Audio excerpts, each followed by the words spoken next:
हे guys, good morning. So कैसे हैं आप सभी? I hope you all are doing great. तो आज मैं जा रही हूँ डिफेंस कैंटीन राजगीर। तो सुबह सुबह अभी 7 बजे, हाँ 7:15 तक हम लोग को वहाँ पे पहुँचना है। तो अभी बज रहे हैं सुबह के 7। बस मैं और पापा निकल रहे हैं बाइक से। तो निकलते हैं, बाकी देखते हैं, क्योंकि वहाँ पे नेटवर्क इशू भी बहुत रहता है। तो सब कुछ प्लान कर लिया, जेटेस एंड लिस्ट भी बना लिया क्या क्या सामान लेना है। तो लेट्स सी, क्योंकि अब जाने का भी प्लान थोड़ा सा पोस्टपोन हो गया। अभी मैं जाऊंगी संडे को वापस अपने ससुराल, क्योंकि संडे को थोड़ा शुभ दिन है। तो मम्मी ने बोला कि उसी दिन आना, तो मैंने बोला ठीक है, कोई बात नहीं। So yeah I will be going back to sasural on this Sunday. ठीक है, तो इसलिए मेरे पास सफिशिएंट टाइम है। तो आज मैं जा रही हूँ कैंटीन। तो पापा भी रेडी हो गए, निकल गए हैं। तो चलो निकलते हैं। सी यू लेटर।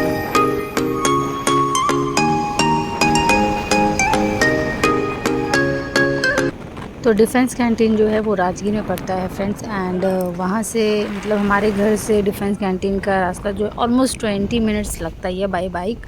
सो 20 मिनट लगता है। एंड रास्ता जो है काफ़ी ब्यूटीफुल सा है। आप लोग देख सकते हो कि कितना ब्यूटीफुल ग्रीनरी है सब कुछ। एंड वहाँ कैंटीन में भी आप देखो कि बहुत ज़्यादा ग्रीनरी है।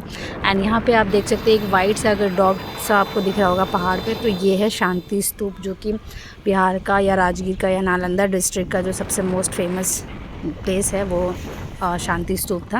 एंड ये this is the water park, जो कि काफ़ी बगल में ही है, बट अभी तक हम लोग गए नहीं है। तो लेट्स सी कब जा पाती हूँ मैं वहाँ पर। एंड अब यहाँ ऑलमोस्ट 5 to 10 मिनट्स यहाँ से लगता है। तो ये है और सेकंड गेट जहाँ से एग्ज़िट गेट है। एंड जहाँ पे फर्स्ट गेट है, this is the first gate जहाँ से एंट्री हम लोग को मिलती है। तो यहाँ पे हम लोग आने के बाद यहाँ पे एंट्री पे मतलब आपको गेट पे आपका एंट्रेंस पूरा जो भी है आपका डिटेल्स वगैरह वहाँ पे नोट डाउन करवाना पड़ता है। जो सिक्योरिटी गार्ड वहाँ पे बैठे रहते हैं, वहाँ पे आपको बताना पड़ता है, अपना डिटेल्स देना पड़ता है, इंक्लूडिंग योर कैंटीन कार्ड, जिसमें जो सब कुछ लिखा होता है कि हाँ आप कैंटीन जाना चाहते हो या जो भी है आपके पास कैंटीन कार्ड है। तो वहाँ पे वेट करने के बाद 8 बज गया था। हम लोग एक्चुअली हम पहुँच गए थे 7:15 बजे का टाइम दिया था जिनसे हमारी बात हुई थी। तो पहुँचने में एक्चुअली 7:15 से आई थिंक 7:20-25 हो गया होगा।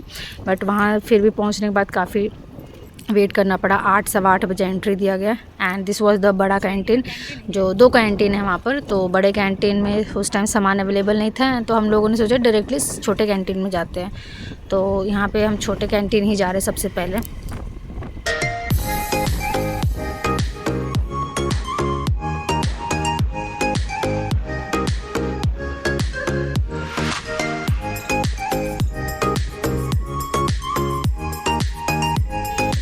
तो ये है हमारा छोटा कैंटीन, जहाँ पे है मतलब छोटा, थोड़ा सा कम सामान यहाँ पे रहता है जो भी है। एंड बड़ा कैंटीन जो है जिसमें सामान भी बहुत जल्दी ख़त्म हो जाता है, इसलिए तो पहले ही स्टॉक आउट हो चुका था, सब कुछ सामान ऑलमोस्ट ख़त्म था। तो यहाँ पे हम लोग को यहाँ पे फिर से एंट्री, यहाँ पे नंबर वाइज आपका जो भी है आपका कार्ड डिटेल्स फिर से लेता है कैंटीन कार्ड। एंड देन वहाँ पे लिखता है और आपको नंबर वाइज ही एंट्री देता है वहाँ पे आपको। यहाँ पे ये मेन कैंटीन हुआ। तो यहाँ पर आपको एंट्री तभी देगा जब आपके वहाँ पे मेन एंट्रेंस पे आप सारा एंट्री दे चुके होंगे। तो यहाँ पे मैं फ़र्स्ट टाइम था, इसलिए मुझे मुझे पता नहीं था कि कहाँ पे कैंटीन है, कैसे कैसे प्रोसीजर्स हैं। तो ये अंकल काफ़ी अच्छे से मुझे एक्सप्लेन कर दिया था इन्होंने कि आप सामान जो है डायरेक्टली मतलब टोकरी में ले सकते हैं। एंड देन आप जो भी है बिलिंग करवाते हो। एक्चुअली पहले का सिस्टम कुछ अलग था शायद, इसलिए मेरे पापा ने बोला था कि जो भी आइटम्स होते हैं उसके कोड होते हैं, वो कोड आपको अपने एक पेपर पे लिखना होता है। जैसे आपने मेरा प्रीवियस अगर व्लॉग्स में देखा होगा कैंटीन वाला, तो उसमें वो सिस्टम था कि आपको कोड लिखने होते हैं। एंड कोड के अकॉर्डिंग जो है वहाँ पे बिलिंग काउंटर पे आपको सब कुछ है। आप जब कोड लिख करके जाते हो उसके सामने आपको क्वांटिटी नंबर ऑफ़ जो भी आपको आइटम परचेज़ करना है वो लिखना होता है। एंड वहाँ पे जो भी बाई कोड ही वो आपको आइटम्स देते हैं बिलिंग सिस्टम के थ्रू। तो वो थोड़ा डिफरेंट है। एंड यहाँ पे बट नॉर्मल सिस्टम था, जैसे आप मॉल में जाते हो तो अपना ट्रॉली पकड़ते हो और जो भी सामान आपको पसंद आ रहा आप ट्रॉली में लगा देते हो या डाल देते हो। तो बस वही है कि ये सारा सामान हम लोगों ने लिया था। ये 3 बकेट्स थे, तो ये इतना सारा सामान। And as well as the bag जो मैंने लिया है वो भी लिया अपने लिए।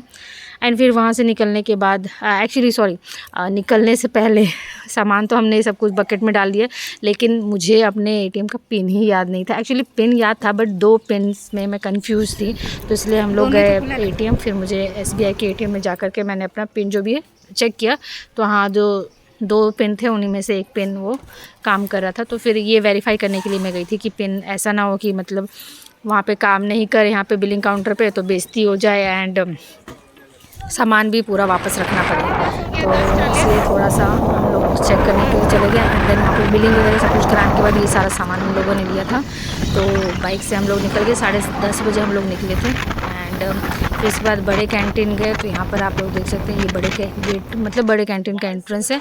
एंड यहाँ पे बहुत मतलब ऑलमोस्ट सामान ख़त्म हो चुका था, बस लिमिटेड सामान थे, कुछ ऐसे बचे हुए जो सामान होते हैं ना, बस नाम के लिए वो था। तो मुझे यहाँ पे शैम्पू उस वाले बड़े कैंटीन में मतलब छोटे वाले कैंटीन में प्रीवियस कैंटीन में नहीं मिला था, क्योंकि मुझे सनसिल्क और क्लिनिक प्लस इन्हीं दोनों में से यूज़ करती हूँ, तो वो नहीं मिला। तो फिर यहाँ पे गए एंड फिर आगे आप देखिए।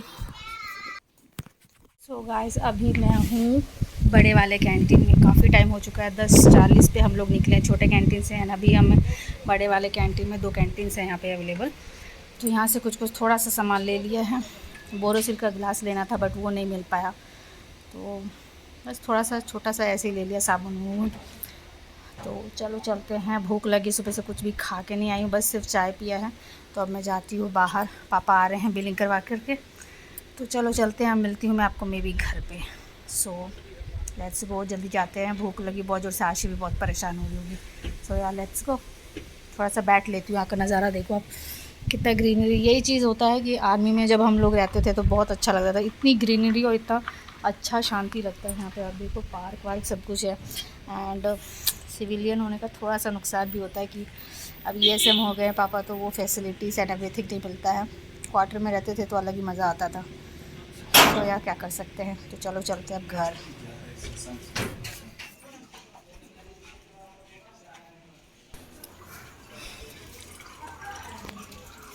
सो फ्रेंड ये है शांति स्तूप।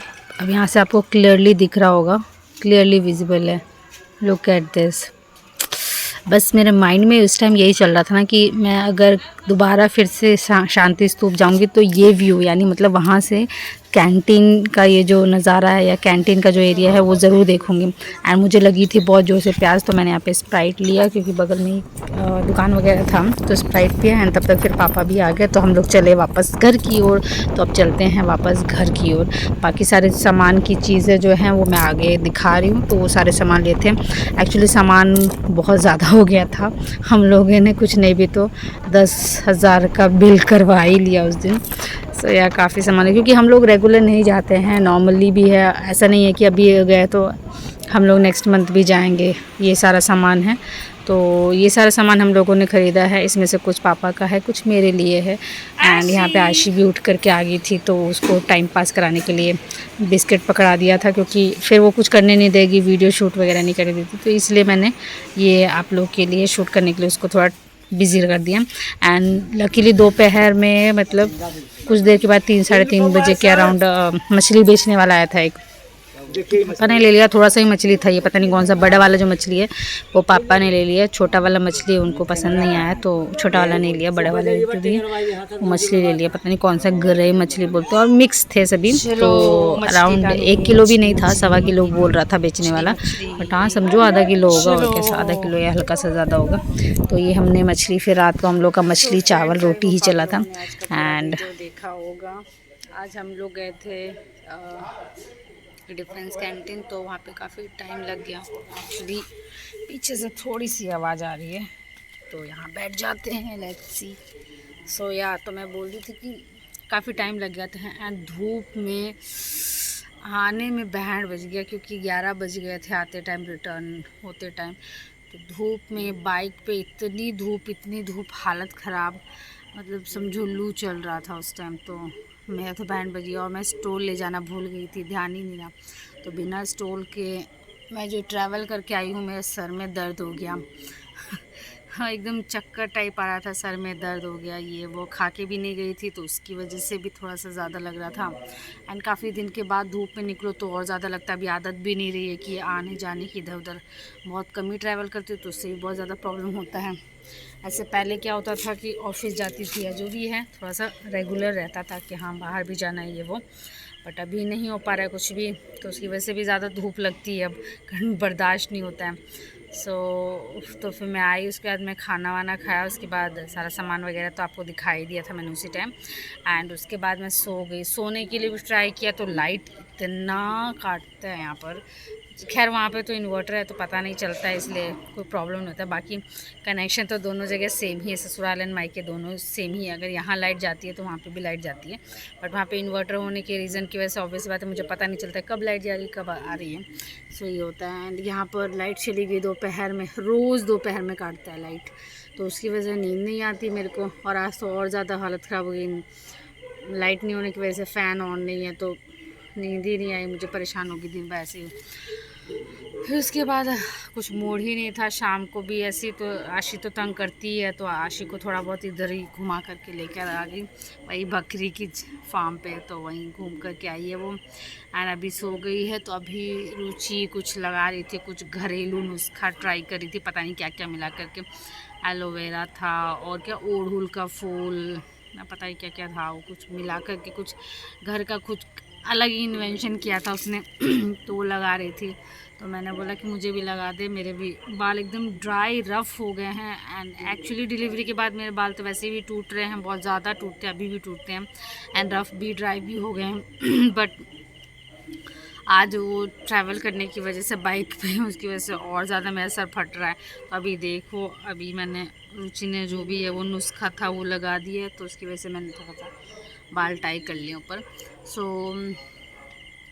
अब देखते हैं इसका रिज़ल्ट क्या होता है। तो रिज़ल्ट के लिए तो कल बनाऊंगी, तो कल नहाएंगे, देखेंगे, चेक करेंगे कि कुछ पॉजिटिव रिज़ल्ट आता है कि नहीं आता है। तो इनकेस अगर आप लोग को जानना है कि वो नुस्खा क्या था, क्या क्या चीज़ें मिला करके मतलब बनाया है रुचि ने वो नुस्खा, तो डेफ़िनेटली आप लोग कमेंट करके बताइएगा। अगर आपको जानना है तो मैं रुचि से पूछ करके आपको ज़रूर बताऊंगी कि क्या नुस्खा है। एंड अभी जाते हैं, खाते हैं, रात का डिनर करती हूँ। एंड अभी सोच रही हूँ कि आज थोड़ा सा फेस पैक लगा लेते, मुल्तानी मिट्टी लगा लेती हूँ क्योंकि हाँ सही में मेरा बैंड बज गया है, बाल वैसे ही रफ़ हो गए हैं, फेस का बैंड बज गया है, टैनिंग भी मुझे वही लग रहा है। बाइक पे आना जाना बहुत मुश्किल है, ऊपर से 11-12 बजे की धूप में, अभी 45+ टेम्परेचर आई थिंक चल रहा होगा फॉर श्योर, तो बहुत ज़्यादा और हालत ख़राब हो जाती है, तो उसकी वजह से है। एंड इसलिए मैं सोच रही हूँ कि आज फेस पैक भी लगा लेते हैं, मतलब मुल्तानी मिट्टी लगाऊंगी, तो वो लगा लेती हूँ। है ना, आज आराम से सोएंगे, कल आराम से नहाएंगे, उसके बाद जो फ्रेश लगेगा मुझे, आई थिंक क्या बोलूँ, लाइटन अप हो जाएगा। सो या आई होप आप लोगों को वीडियो व्लॉग अच्छा लगा होगा। इनकेस अच्छा लगा हो तो प्लीज़ लाइक शेयर करना बिल्कुल नहीं भूलें। And if you are new to my channel, do not forget to subscribe my channel. I hope आप लोग मस्त होंगे, स्वस्थ होंगे, तंदुरुस्त होंगे। So yeah bye bye, take care of yourself, bye.